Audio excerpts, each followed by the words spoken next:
Hello and welcome to the Oak Road Hatter podcast. I'm Finley and Adam, and today I'm joined by Adam Driscoll as we dissect the Peterborough win and look ahead to the trip to Bradford. How are you doing, Adam? Yeah, all good, thank you, mate.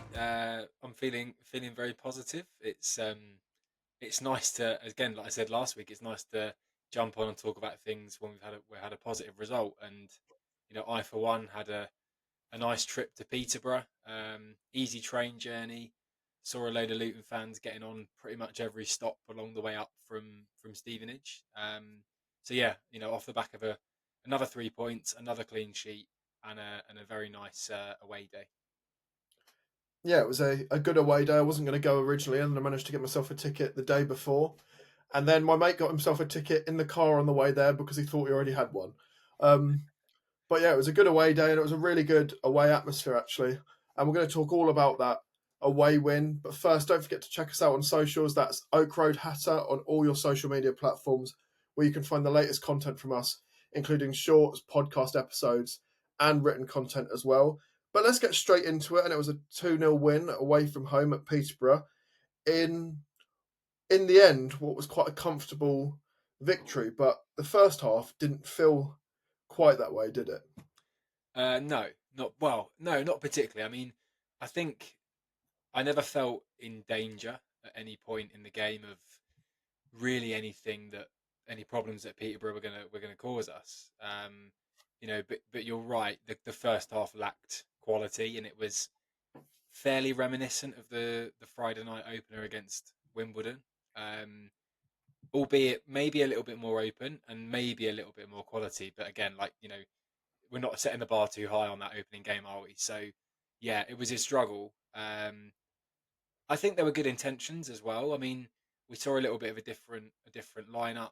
Obviously, Yates came straight into the team, which we thought he would, but not everybody did. But he came straight into the team.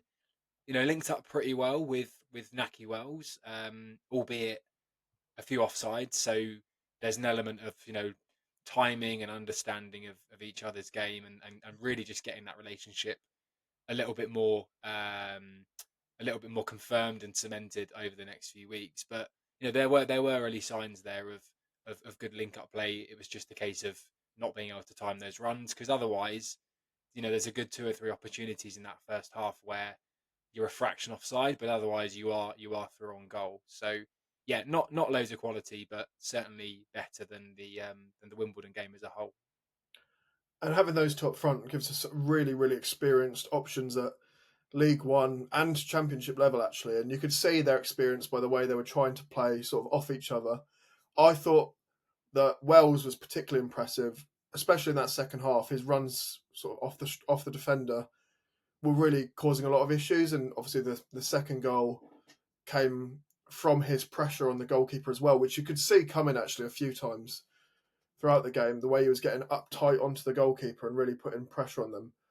But we'll talk about him a bit more shortly. I just wanted to touch on another player, and that was Shandon Baptiste in midfield, because in that first half, while we didn't see loads of all-round quality across the pitch, one thing we did see was Baptiste getting the ball and looking for those big sweeping diagonal passes to Walters in particular, because he was finding a lot of space on that right-hand side.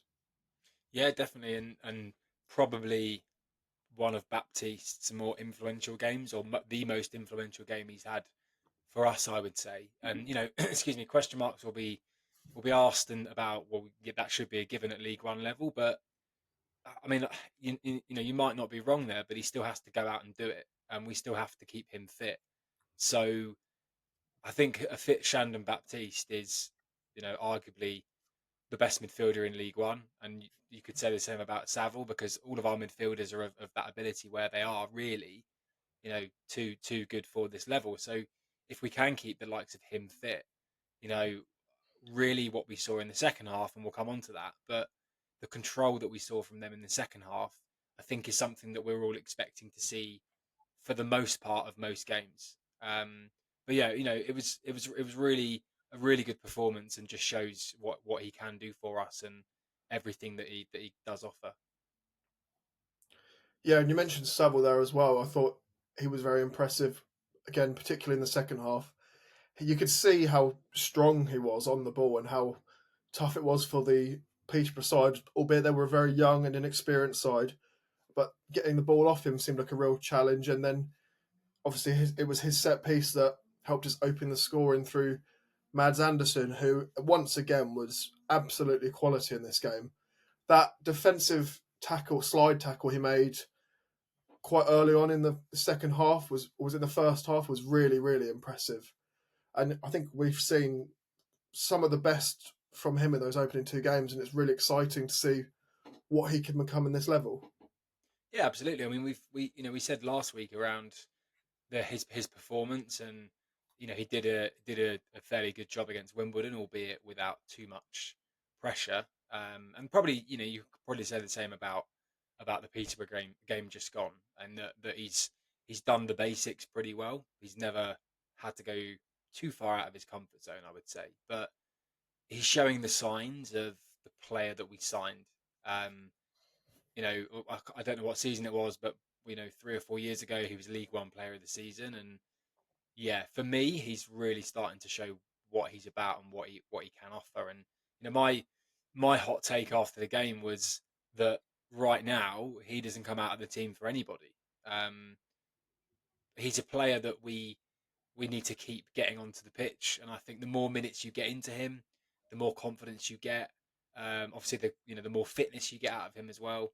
And for a guy that's really not been able to string too many games together, it's crucial that he plays as many minutes as possible. So I know we'll come on to some moments on Saturday that are going to affect the weekend coming, but yeah, I think regardless of whether we have anyone dropping out through suspension or whatever, Anderson's definitely staying in that lineup for me. And he looked really comfortable in possession as well, which was again a positive to see. We could see him picking up the ball, obviously with Makoso to his right, who we'll come on to discuss, who's obviously less competent in his long passing. We saw on a few occasions in the game where he seemed to just fire a ball off into the crowd completely unmarked, which was odd. Yeah, But with Anderson and Naismith, who are both very, very capable passers, obviously Naismith's got previous as an attacking midfielder, so you can understand why he'd be competent on the ball. But those two, you look at them and you think they can really help us to build attacks from the back. yeah, and Anderson's he benefits from the fact that he is that middle of the three centre halves that doesn't need to step out the back, doesn't really need to show a turn of pace, albeit maybe tracking back at times, but he that position is a defender that essentially is just doing those basics and doing them well. You've got Makoso that can step out the back to his right. Naismith equally comfortable doing that on the left. So I think for his attributes, for his height and his strength, he's in the best position that suits those. Um, so yeah, I mean, looking ahead to Saturday, I think Anderson, his attributes are really built around that central position at the back, and we know Makoso is coming out of the team. It's extremely likely McGuinness is coming straight in, and he'll get some form of minutes tonight. So yeah, for me, Anderson stays in that central position, and I would expect a direct swap with McGuinness and Makoso. Yeah, obviously Makoso's picked up that suspension retrospectively for what is a pretty. It was a. I don't know how you would describe it really. He quite clearly went to either push or give a bit more than a push onto Johnston, the right back for Peterborough, and it's been seen on the cameras because that was also the player that went down holding his face in the second half, and he's picked up a 3-game ban, which means he's missing Coventry in the League Cup, which is on as we speak, then Bradford and Wigan. So that will be a pretty significant change in that back line, and we'll likely see McGuinness come in with maybe Holmes on the bench. Yeah, I mean, I would have thought so. I mean, McGuinness, it makes sense for him. As I said, he's getting some minutes tonight. He won't play the full 90. He may well have come off already by um, the time we're recording this. But yeah, I think it's natural for him to come in and yeah, play alongside Anderson and Naismith. But on the Makoso thing, it doesn't look good. Whatever way you look at it, whether you can debate whether he's punched him in the mouth or whether he's pushed him. But we all know that you can't do that on the football pitch anymore and get away with it. I was a little bit surprised that the referee didn't see it or any of the officials didn't see it in real time because it seemed a fairly obvious one with the referee having a really good line of sight. So I suppose we're quite fortunate in the sense that he wasn't sent off in the game, and you never know how that's going to affect the game. But it was as soon as we saw the video on social media, he was always going to get a ban, and yeah, 3 matches it is. And he has admitted to it straight away, which has probably made you would suggest that it's made it much easier for the club to deal with because they can manage it quicker than that. And maybe if he'd had not admitted to it, it would have been a longer ban, you suspect. Yeah, I mean, I think the evidence was pretty much there, wasn't it? And they probably said to him, "You're not really going to deny this, are you, and get away with it?" I mean, I remember we've made appeals for various red cards before, and they've been called frivolous or something like that, and then they've doubled it or they've slapped another 2 games on. And the fact that one of the games he's missing is tonight again helps us because it's 2 league games that he'll miss, not 3. And the last thing we need to be doing is appealing something as clear as day as that, and missing him for any more league games than we need to. But that said, I do feel like it may be a tough ask for him to get straight back in now. I liken it a little bit to when Naismith got sent off, I think against Burnley away last year, and then didn't really get back in the team, or not until the final couple of games. Um, so I could see something similar with that because, as I said, like you're not dropping Anderson. If once McGuinness gets back in and he's fit, he's in, and you're not dropping Naismith. So you've also got other options with Lomvik and um, who else we got centre half. I think that's probably it at the moment, isn't it? Because of a Dauphin being out, but suitable options. So yeah, he's definitely not going to walk straight back in by any means. Well, we did see Longvik on Saturday, but he was playing at right wing back when he came on at half time for Walters. Walters had struggled in that first half, I thought. I do think he gets a lot of criticism, and it's probably because we got him from Arsenal, so people are expecting a lot more, I'd say, technical ability, because at times it just seems to be really lacking. Like physically, he seems to have sort of that physicality that he needs, but yeah, the technical ability isn't quite there, which is slightly concerning because you'd think it would be the other way, bringing in a player from a Premier League academy. Yeah, he's. I mean, when we had him as, I think Jamie and I had him as our young player of the season for this season, and or breakout star or whatever we called it. And so all of us named him in one category of either young player or breakout star. And I still think he can be that. We're only 2 games in, and the guy's played 1.5 games. But I understand what you mean. I think he's a confidence player, and last season he started the championship season quite well. Got injured when he came back into the team. We were in all sorts of trouble, and we mentioned this already. But what impact is a young lad like that really meant to have when you're throwing him into that sort of situation? This season, I don't think he started amazingly well, but you do have to give players a chance. You do have to persist with someone that is learning their trade, because you can't. I don't think you can really just sort of go, well, he's not doing what I want him to do, so I'm going to discard him. I mean, he's got competition when Jones comes back, but for now, I think you have to go with him and give him the opportunity to show what he's all about. So yeah, I'd be reluctant to be pulling him out of the team too quickly because there's definitely a good player there. Well, Longvik came on in at half time and went to that right wing back position, and I was actually very impressed with him. I think a lot of people were. He looked much more comfortable on the right than he did on the left, obviously being right footed, and he dealt with sort of any threat that Peterborough tried to create down that side very, very well. I think he's clearly a very, very, I would say tall is not the word I would use to describe him. He's got very long limbs, I've noticed, and he seems to get them between the player and the ball a lot. So he's picking up the ball and sort of stealing it from the feet of players really, really effectively. And I thought he was really impressive, particularly in defence when he came on. Yeah, I mean, I just think I'd call him a beast, to be honest. He's got that presence about him that just I think if I was a striker, he's probably someone I wouldn't really want to be battling against. He's just got that aura about him that you're not going to get past me. I'm strong. I'm quick. I'm tall. He's basically a striker's nightmare as a defender. But yeah, you're right. He when he came on and went to right wing back, I was kind of wondering because I thought he might come on at left wing back and Ali would go over. Obviously, they went with Lomvik as right wing back, and he was so much better than what we saw in the game the other night. Sorry, the previous week. And maybe that is because he's on his natural side, um, and can naturally progress up the line a bit more. Um, but I think it's also the fact that because we had that control in midfield in the second half, and it was essentially all us, certainly after the first goal.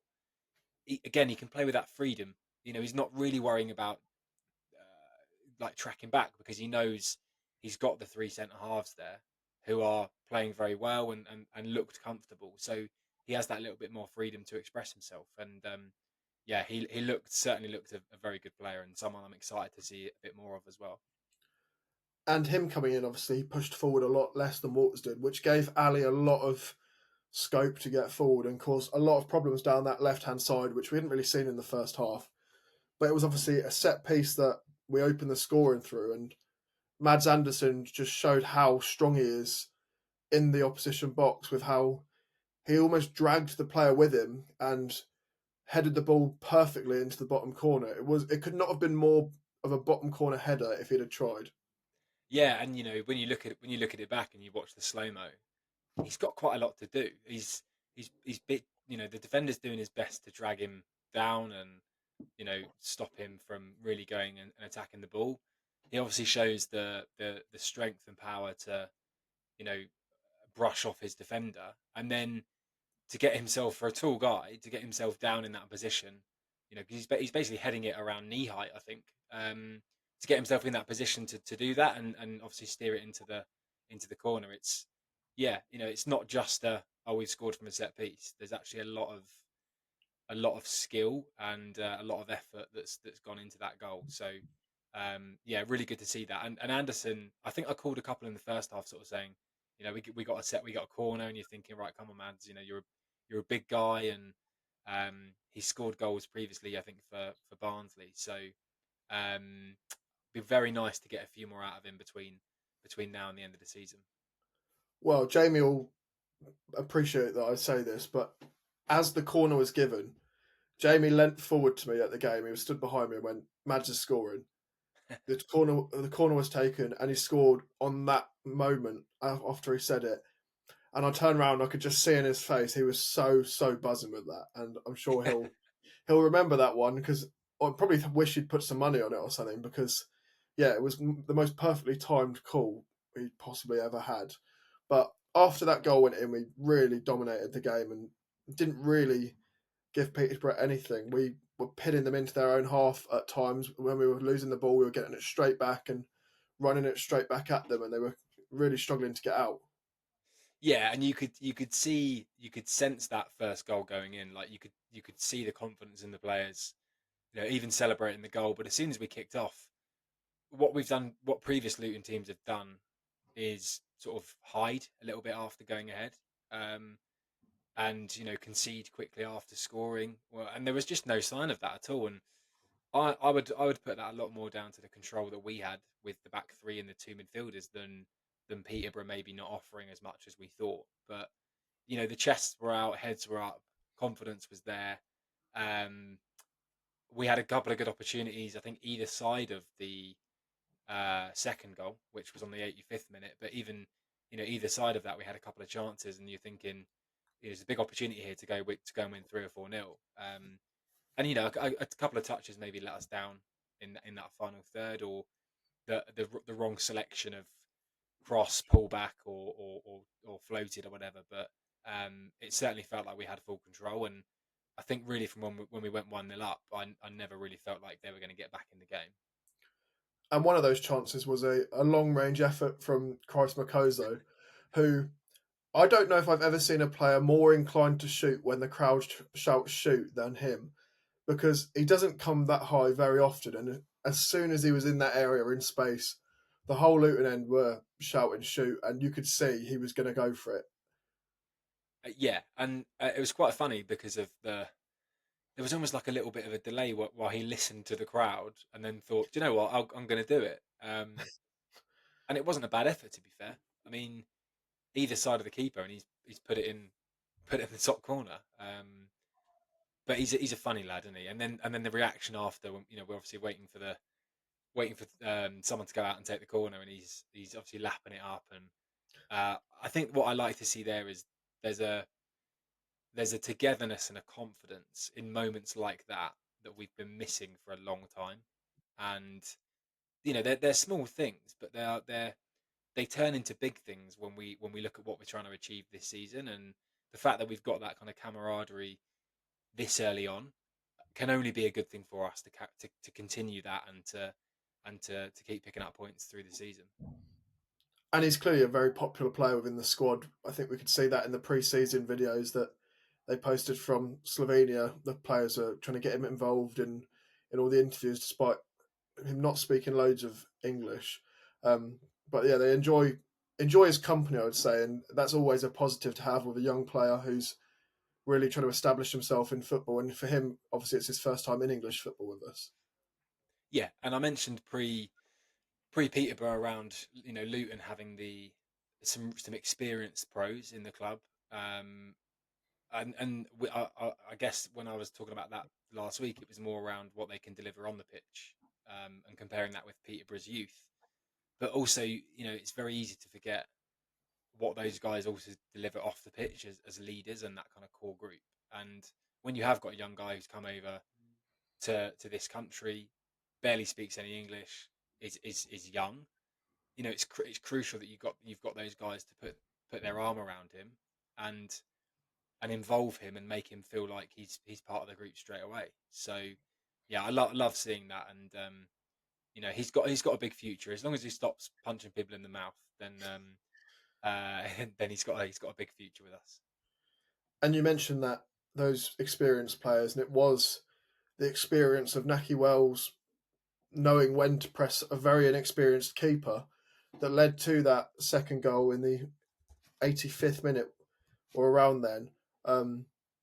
He'd done it a couple of times before that where he'd pressed the keeper in possession, who clearly didn't look that confident, was hesitating a bit, and you could see it was going to come. And when he did, he managed to pick the ball out of his feet and wait long enough to find Jordan Clark, who almost tried to dribble it into the net. He actually had quite a lot of time, and yeah, dribbled it into the net almost, and then yeah, celebrated very very keenly in front of the Luton fans. And you could see the togetherness of the players there too.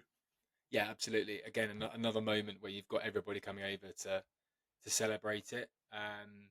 And what can you say about Naki Wells? The guy's 35, and I think probably was written off by some fans really because of his age. But you go and find another 35-year-old that will run as much as he does, because you'll struggle to find one. And yeah, I mean, there's an element of luck, isn't there? Because the keeper's cleared it, and it could have gone off his shins and gone out for a goal kick, or it could have gone anywhere. And the fact that it's kind of dropped right back at his feet. But then he's had the foresight to look up, see who's around, and then Clark does the rest. But yeah, typical Jordan Clark. He's not going to just lash it in. It's that even in that situation, he shows that little bit of finesse, and then yeah, waits for the defender to sit on the floor and pops it in for 2-0. And really from there, it was certainly game over at that point. Well, it was nearly game over, but the game seemed to go on for a lot longer than it needed to after the linesman got injured, um, which is really just out of nowhere. He was down on the floor, almost rolling around, and it turns out it's quite a serious injury by the looks of it. So that's obviously quite unfortunate. But yeah, that really just put a strange feeling on the at the moment at that point in time, whilst everyone sort of stood around waiting, and the Peterborough doctor, who was dressed fantastically, by the way, in his three-piece suit with a pocket watch and then a big green jacket over the top. He's one of the best dressed people I've seen in English football in probably quite a long time, and maybe we need some more people dressing like that on the sidelines, because it was quite entertaining whilst we were waiting. But yeah, there was 10 minutes added time, but we weren't really tested in that. And it's another win, back-to-back wins now for Luton in the league. And that is absolutely massive going forward because we are the favourites for League One and we are showing almost why we are and we're grinding out some results. Yeah, and if someone had said two games, 2 wins, no goals conceded, you'd you'd, you'd struggle to find someone that wasn't happy with that. And I think that again, like the thing for me is that we're already showing that togetherness and the fact that there's one goal for this season for the whole club. We know what it is as fans. Everybody in the club, players and staff, know what it is, and there already feels like that togetherness that we've been missing. I think we started to see it come back towards the end of last season, but it comes with good performances and wins. So if we keep doing that, then it's only going to grow. And if we get to a situation where I'm just thinking more on the defensive side, but if let's say after 10 league games we've conceded 6 or 7 goals, the confidence that's going to breed within the squad is is going to be monumental, and the foundation that puts down for us to really go out and attack teams is going to be massive. So I'm more I'm not concerned around goals and how they've come or how many we've scored. I'm more thinking about and impressed with defensive foundations and really what we've shown at the back so far. And as I say that, we've just gone 1-0 down to Coventry, but not really a game that we're that fussed about, given, as I say, what that goal is, for us this season as a club. Yeah, and we'll talk about that goal a bit more and what we've got going forward with Bradford away coming up in the second part of this podcast. I'm going to go to a quick break, but before that, don't forget to check out oakroadhatter.com where you can find all the latest written content from us, and you can also find our merch, including anything that we might have in the works at the moment. So keep an eye out for anything new. I cannot confirm or deny what that will be because I actually don't know what that is. But there is stuff being worked on in the background. But we're going to go to a quick break right now. And when we get back, we'll be looking ahead to the trip to Bradford.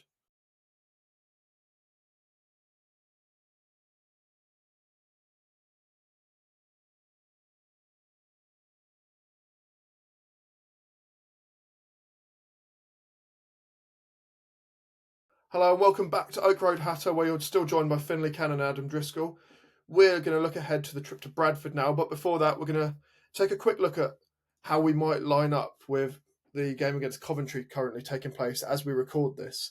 It looks like it'll be a pretty similar side to what started against Peterborough, with obviously a couple of changes. Makoso dropping out through that suspension and potentially a change in that right wing back spot depending on Walter's fitness. If he is fit, I would suspect he would start, but Lonvik has only just come on in the second half, so that's 90 minutes over the last 2 games for him. So you could expect him to come in as well if needed.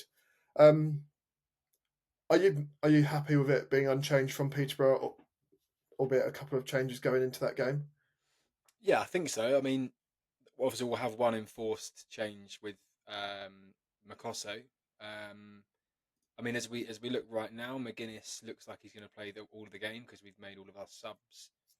But even so, as long as he gets through the next 20 minutes, he comes in on Saturday for Makoso. I mean, I said earlier on, like, I think you've still got to give Walters a go, and I stick to that.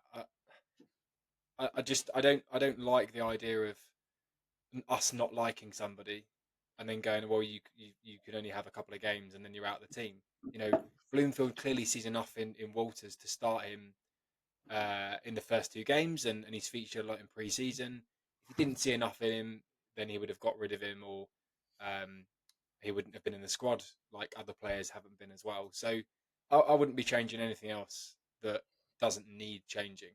I appreciate you've got Lomvik, you've got Kadua who's playing tonight, um, or played an hour tonight at right wing back that can play there as well, while Izzy Jones isn't available. But yeah, I would be more inclined to keep persisting with Walters because he's only going to get more comfortable with game time, and he really will start to show what he's about with that confidence he'll get from that game time. Yeah, I agree. I think he's a player that needs time and confidence. He's obviously young. He's come from a club like Arsenal where he didn't have any first team experience. So last season and this season is the first time he's experienced first team senior football. And as I mentioned before, physically, I think he has really got a lot going for him. It's just that control which will grow with playing with more senior players, the likes of Jordan Clark, who are used to playing in those more pressured environments. So, yeah, I agree. I think we should stick with him because I think he will actually come good, and I think he'll be a very good player.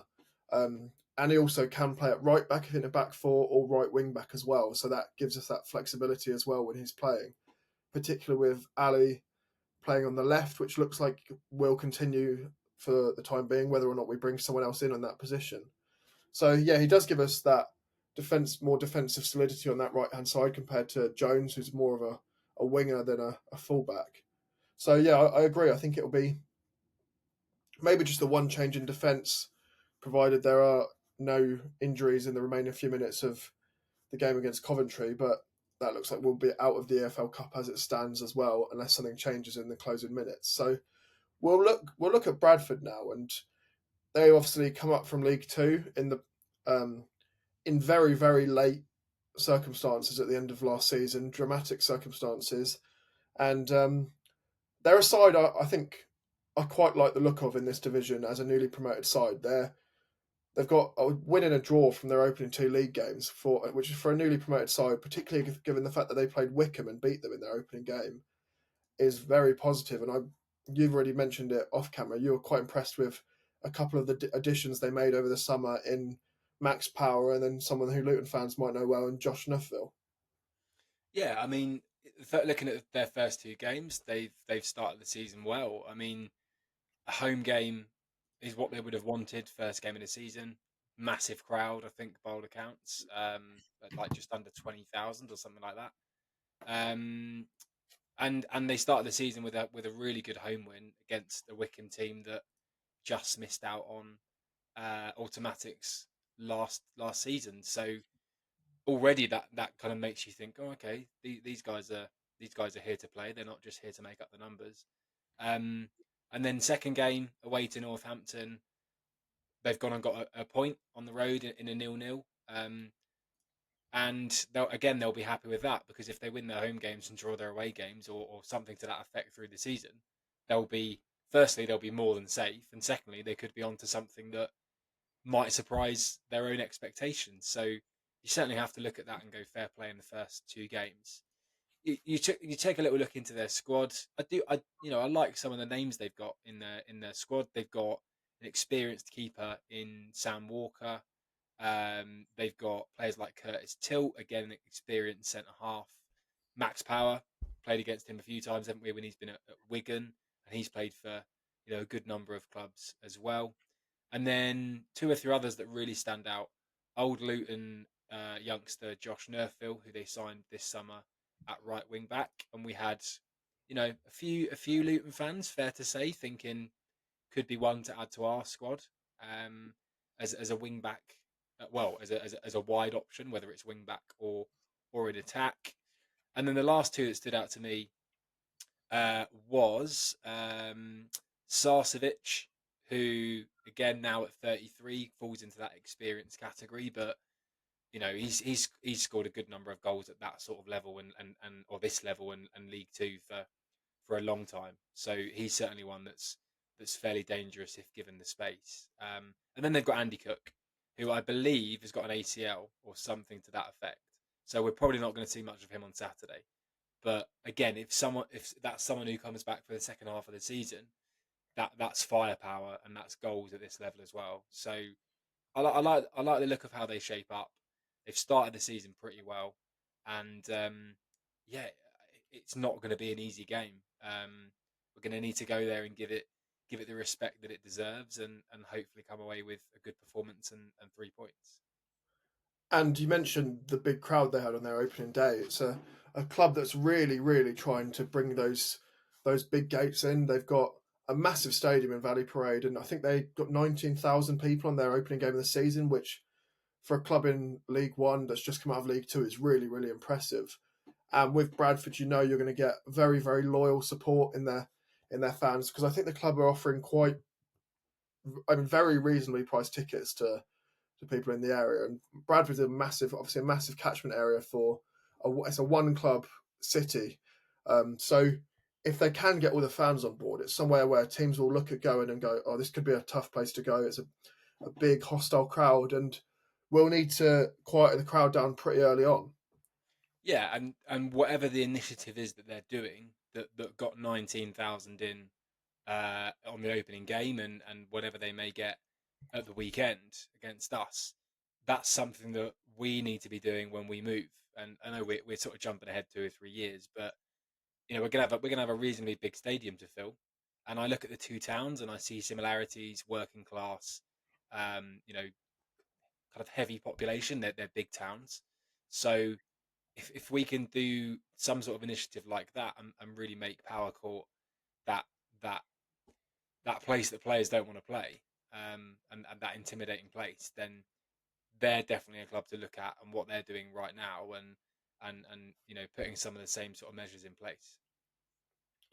Yeah, and I think they're a side who will do well this season. They might even challenge the playoffs, depending how a lot of the other bigger sides in the division do.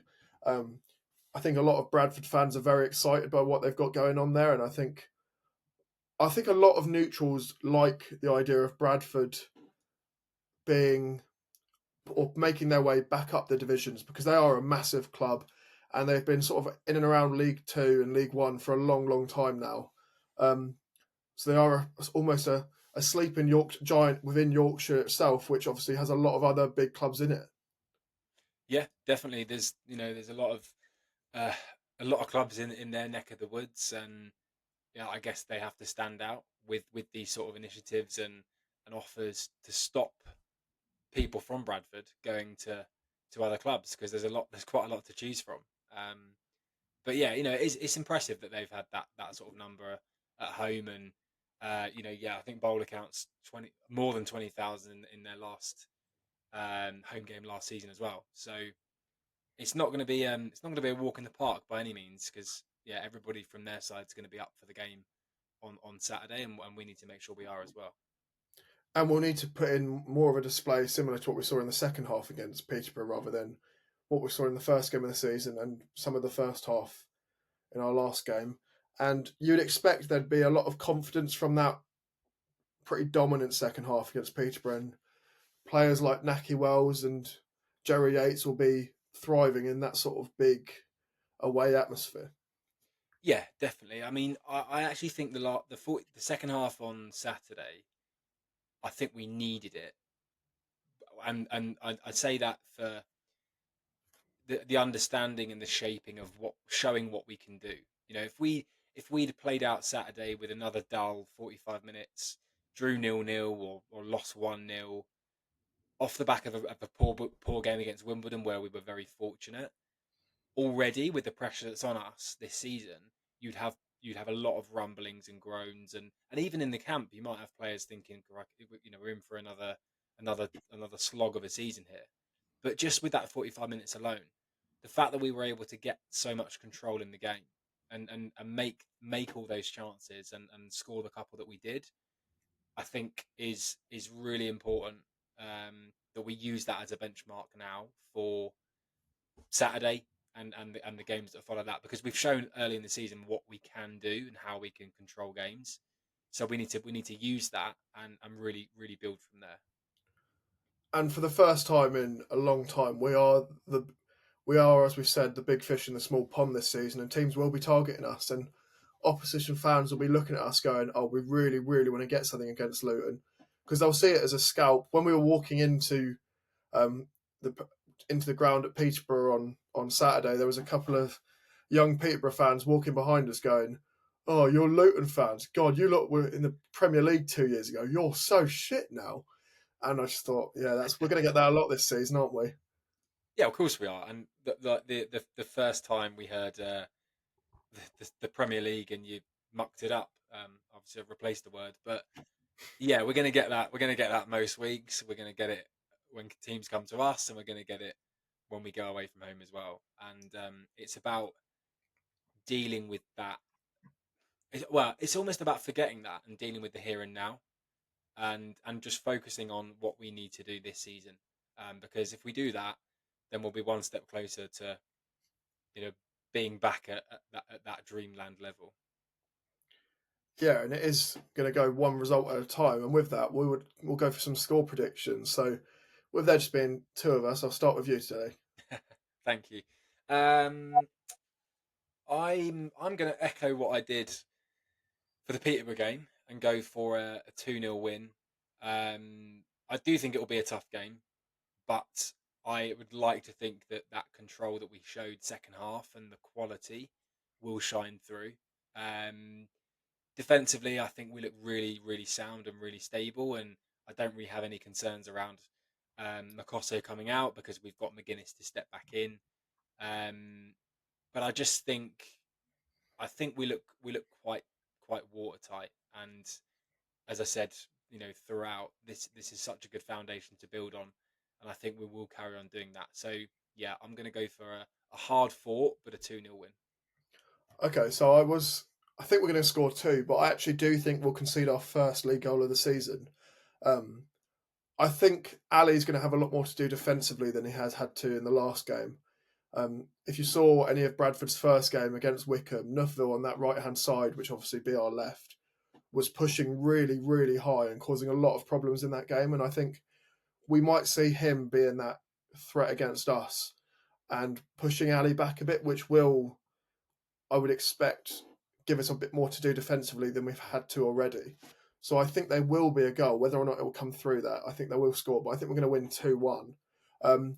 We both got the score prediction right in the last game, which might be the first in like maybe 30 games when more than one of us has got the correct score prediction, which I think says a lot about our scores. But we also, as a podcast, also got the lineup fully correct for that, which we were very, very pleased about. I know Jamie in particular was very pleased about He that. definitely was. And we'll get his score prediction as well. And yeah, we've got a 2-1 and a 2-0 win. So we're both looking at a win there. And hopefully we'll stay unbeaten with a 100% record going into the games that follow. So that's, from myself and from Adam, that's everything. And hopefully it'll be another win come Saturday evening.